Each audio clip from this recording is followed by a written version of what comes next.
Parallel and perpendicular lines. Okay, so we've been working with lines. This is the last thing we're going to do with straight lines, the straight line equations. Two lines are parallel if they're in the same plane and never intersect. They don't cross each other. If they're in the same plane and do not intersect. Algebraically, the important part of this statement is they have the same slope. Two lines that are parallel have the same slope. If two lines have the same slope, they are parallel lines. Okay. You want to prove that two lines are parallel? Show that they have the same slope. And you will have to do that as some of your homework and on your test. Show that they have the same slope or not. They have the same slope, they're parallel lines. If they don't, that doesn't necessarily mean that they're perpendicular. Okay. Perpendicular lines are two lines across 90 degrees, across right angles. What's true about their slopes, the big deal about them, is their slopes are the opposite reciprocal, and we will work on that in a minute. Parallel lines have the same slope. Perpendicular lines are opposite reciprocals.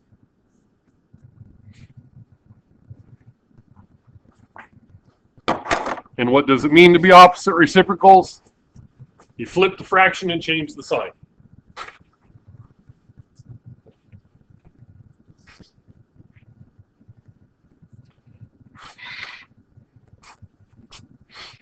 The big thing to get from today, so I should say the main concept we're working with today, for parallel lines, the slopes are the same. Perpendicular lines, they are opposite reciprocals.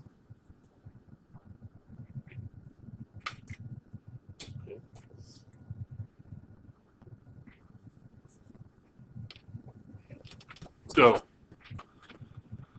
for this next part, just find the opposite reciprocal of this number. So let's say, for example, these are all slopes of lines. What we're looking for here is what is the slope of a perpendicular line? Well, the opposite means that you change signs. So on the first one, if my slope is 3/5, the opposite would be negative, and the reciprocal would be 5/3. Change the sign, flip it over. That's it. That is the opposite reciprocal. Change the sign, flip it over. So on the next one, the opposite reciprocal would be positive 3/2. Go from negative to positive, flip it over.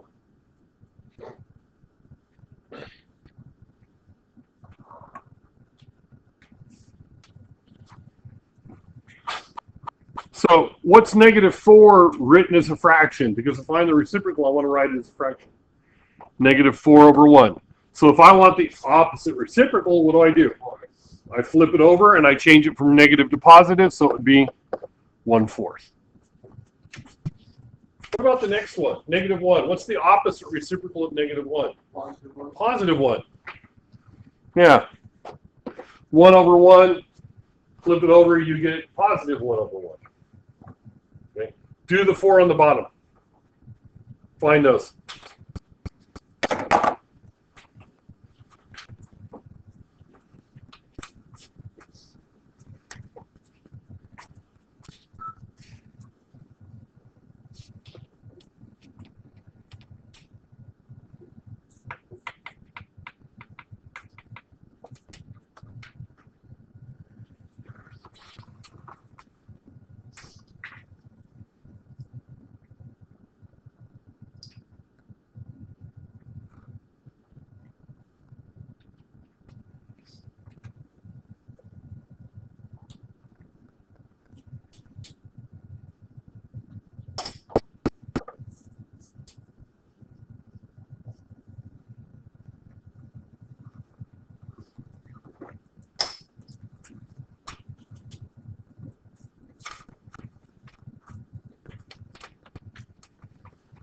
Okay, that shouldn't take too long. So the opposite reciprocal of -1/8 is positive 8. It would be 8 over 1, but we don't write over 1, so it would be positive 8. On the next one, it would be negative 2 over 7. Okay, the opposite reciprocal of 1/3 would be negative 3. The opposite reciprocal of 12 would be negative 1/12. Okay. Opposite reciprocal is perpendicular. It's the slope of perpendicular lines. If this is the slope of one line, this is the slope of a line that's perpendicular to it. Okay.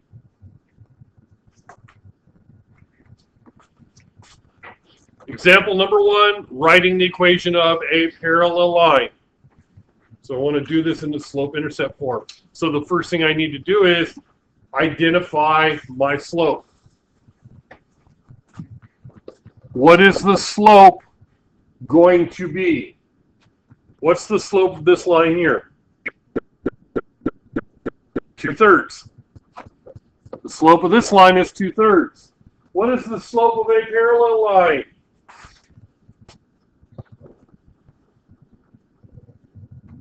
The slope of a parallel line would be the same slope. So the slope of a parallel line would be 2/3.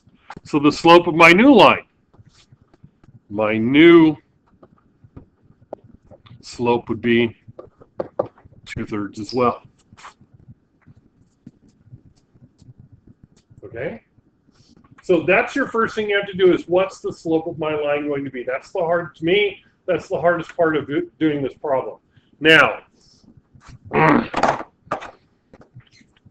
when I was gone last Tuesday, part of your notes was doing point slope formula. I love point slope for writing the equations of lines. I'd rather use point slope than anything else. Even to start, I'd love to use point slope than anything else. Point slope, as a reminder,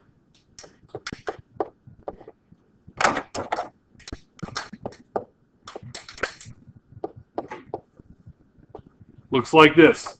The stuff in black never changes. The stuff in red is what you put into it. What do you need to write something in point slope for? You need a point and you need a slope. You need an x-coordinate, a y-coordinate, and you need a slope. What do we have? We have an x-coordinate, y-coordinate, and we have a slope. I can write the equation of my line because I have those three things.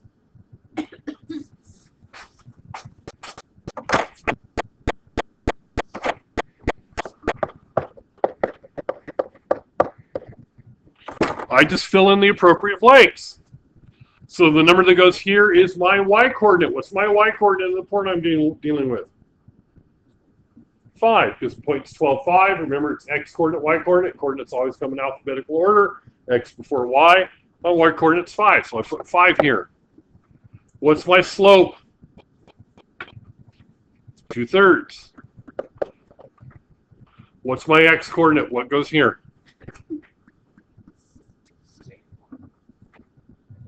12. Because we're dealing with this point and this slope. Now, is this slope-intercept form? No, slope-intercept is mx plus b, right? This is very easy to make mx plus b. 2 steps. 2 steps to make that mx plus b. I actually think this is easier than plugging in the y and the m and the x and finding the b. I think this is easier. That's why I love doing this. This is what I teach all my classes to do. First step, distribute. Distribute the 2/3. So the y minus 5 doesn't change. And I distribute 2/3. 2/3 times x is 2/3 x. 2/3 times negative 12, well, it's still negative. 2/3 times 12 is 8. And you can use your calculator. Multiply by 2, divide by 3, or divide by 3, then multiply by 2, and you get 8. This is still not slope-intercept form because it's not y equals mx plus b, but it's almost mx plus b. One more step. Takes 2 steps. First step, distribute. Second step, add 5 to both sides. Y equals 2/3 x minus 3. Because I'm running out of room, I'm going to rewrite it over here. Y equals 2/3 x minus 3. I love point slope. Point slope is I do equations, lines. When I taught Algebra 1, I do that. Right now, I'm not teaching Algebra 1 except for you guys, but I teach Algebra 2, I teach calculus, and you know what? I do it with them all the time. My calculus students write lots of equations and lines. They've been doing it, they will keep doing it for quite some time. It's a big part of what they have to do. And I have them use point slope all the time. I tell them it's the easiest thing to work with, much easier than any other form. All you need is a point and a slope. That's why it's called point slope formula. X coordinate, Y coordinate, slope. Plug those three things in. Very easy to do. Very, very, very easy to do. This is what I live and die by. That's what I tell them will be their best friend, and they've used it probably at least once a week, if not more often than that. And for something to do in a regular math class, to do it that often, it's a big deal.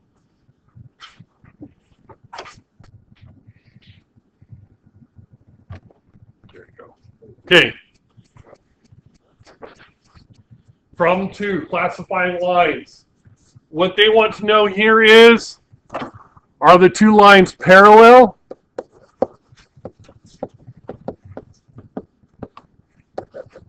Or perpendicular? Perpendicular? Or neither?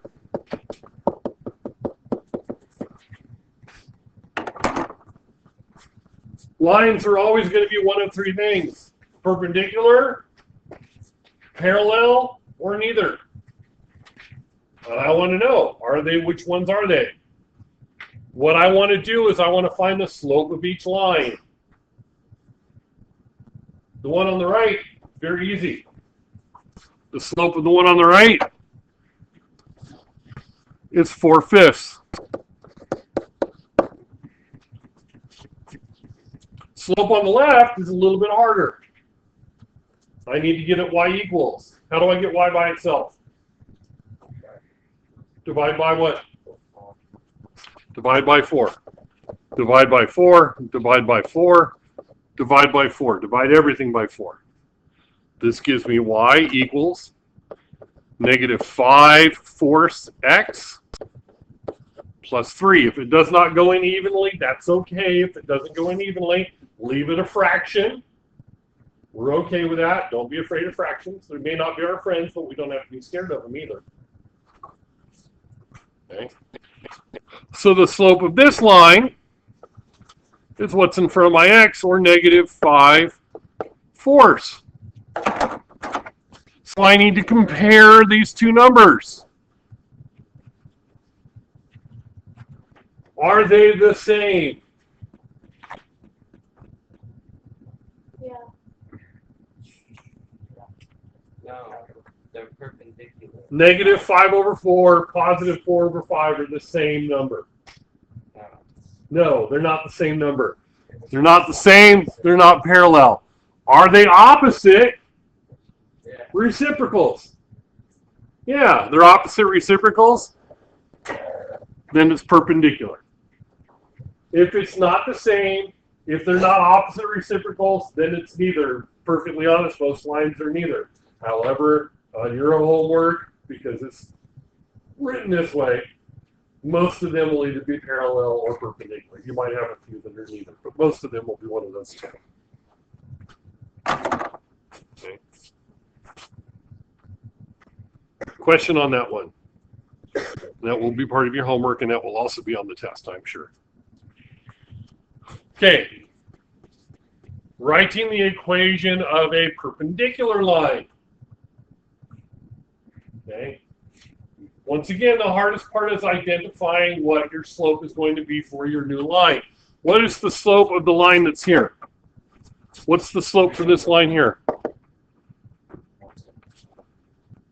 It's 1/3. My new slope Because it's perpendicular is going to be what? What is the opposite reciprocal of 1/3? Okay. Change the sign, flip it over. -3. And what do I have? I have a point. I have a slope. So what do you think I'm going to use? Point slope, because this to me is the easiest one to work with, particularly if I don't have a fraction for a slope.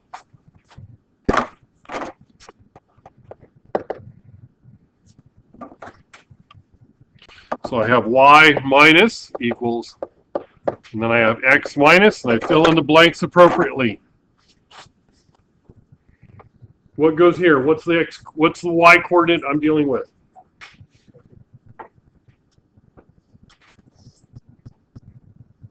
xy, 4. What goes here? What's the slope of my new line? -3.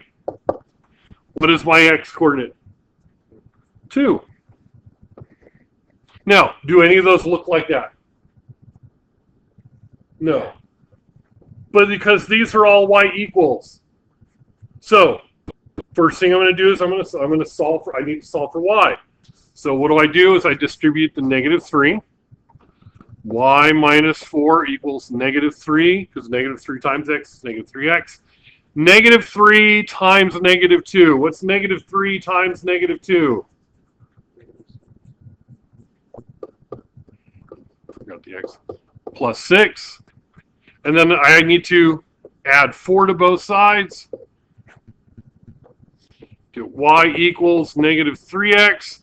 6 plus 4 is 10. Which means that it's which one? D.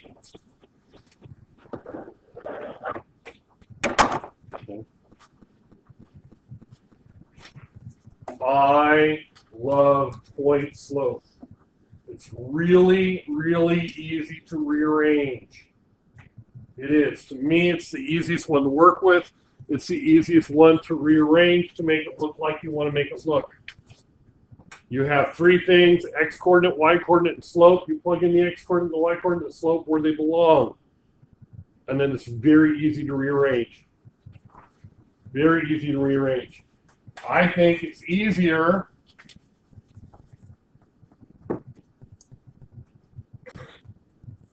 than having mx plus b, finding your m, plugging in your x and y, and solving for b. I think it's easier than that, personally. Okay. Any questions on this? Okay.